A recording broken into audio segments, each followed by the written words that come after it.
Drop the roof and let the smoke clear. I got diamonds doing pussy slides in both ears.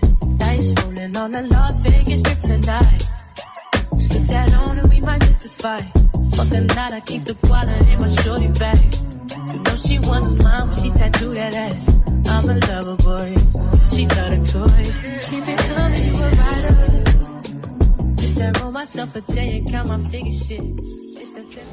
It is now time for this week's Positive Influence. The new year, as we know, means some New Year's resolutions. So maybe you want to lose a little weight or adopt just a healthier lifestyle. But we know a lot of people don't end up sticking with that. So Kwani has a guest here right now that's using her platform to inspire others to stay motivated all year long. Yes, and she's been doing it naturally. She's been featured in Women's Health Mag and MyFitnessPal. Dawn Elizabeth Smith lost over 100 pounds and documented it on social media. Now she's empowering others to lose that weight naturally, a big emphasis on naturally as well. So welcome, Dawn. Hello, good morning. Good morning. And what prompted you to start sharing your story initially on social media?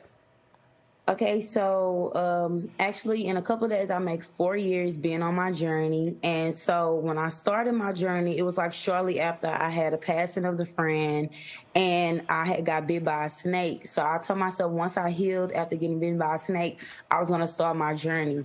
And I wanted to have some type of diary to like always look back so I never forget where I started. So I started like putting it on Instagram and I put it on YouTube and like just so that I could document and see myself grow, like the conversation, the words, my mindset, and how it would change over time. Because I knew once I started this time, I was going to actually stick to it. So it was a way of me holding myself accountable and just having a diary of like the hard work that I've put in so far. I'm actually still not over the fact that you said you got bitten by a snake. How did that happen? Yeah. I went to University of Texas in Austin, and me and my friends wanted to try something different. And the crazy thing is I have a really like, my intuition is never wrong. I knew it was a bad idea for us to go hike at the 360 overlook, but it was something new. So I was like, let's go for it. And we almost made it to the car. So we wasn't even in the mountain anymore.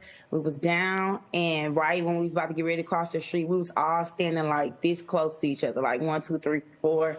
And I accidentally stepped on it, and yeah, so I got bit by a snake.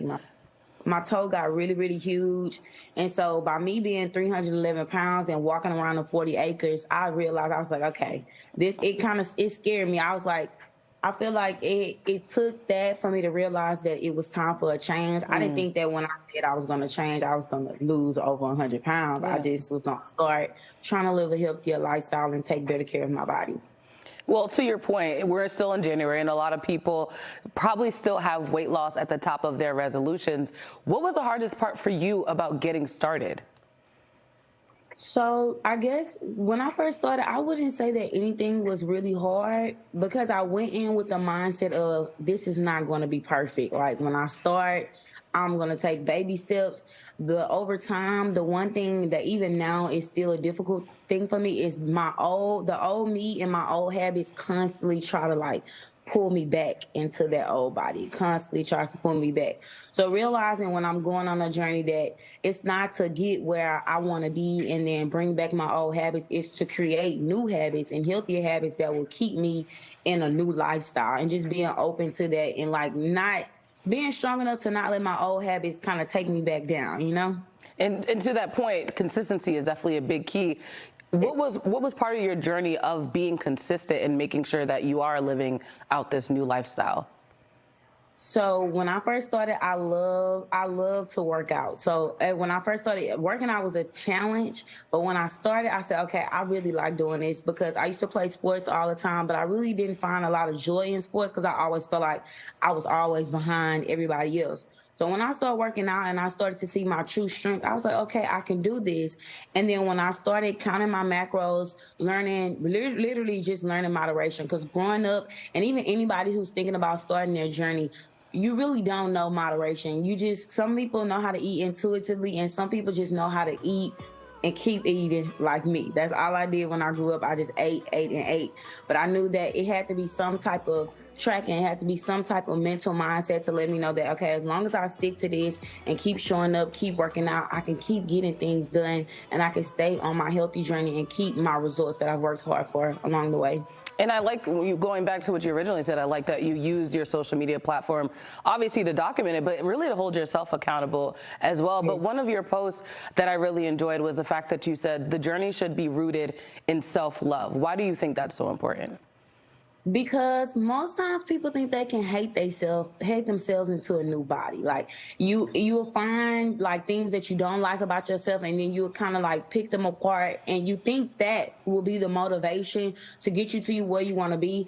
It could initially get you to drop the weight, but then the internal like hate or the lack of love for oneself still sits there, and so it constantly has you like trying to find something new, trying to chase this. But the real work with sticking to the journey is literally learning how to love yourself at every moment of your journey. Because when you are on a journey, everything won't be perfect. It has its ups and it has its downs.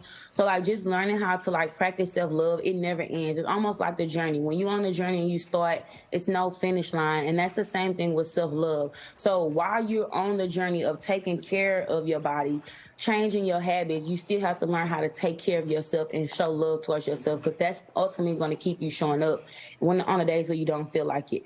I love that. And finally, how do you hope your account will continue to help others that are going along this journey as well? So my goal is to not only just promote weight loss and fitness, my goal is to promote strength and discipline. So if it's anything that anybody wants to achieve, I want to promote that you have the willingness to do it. Like you have the strength there to do it. Sometimes you just got to dig it up out yourself. You know, you got to push yourself to the limit and get it out of you. And I hope that my account can keep showing women, everybody all over the world, that anything that you put your mind to, you can do it. It might take you out a couple of times, but it's definitely doable. Dawn, thank you for not only sharing your story, but helping others with this journey as well. We appreciate your time.